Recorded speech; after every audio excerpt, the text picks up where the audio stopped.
Creating a WhatsApp link is a straightforward process. Here is a guide on how to create a link on your WhatsApp group. You launch the WhatsApp app on your device. Then you tap on the Chat tab at the bottom of the screen. You open the chat with the contact or group you want to create the link for. At the top of the chat, you will see the name of the contact or the group. You tap on it to open the group or your contact information. Then you scroll down to find the option labeled Invite to Group via Link. You click on it.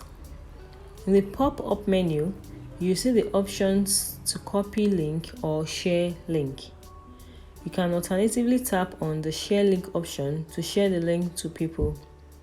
You can also tap on copy link to copy the link to your clipboard. So the link has been copied. You can now paste the link wherever you want to share it.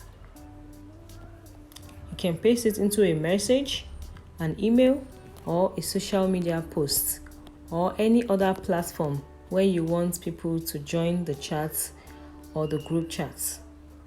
So that is how you create a WhatsApp link which you can share with others to invite them to join your group chat. Do well to like, share, and subscribe for more video tips. See you soon.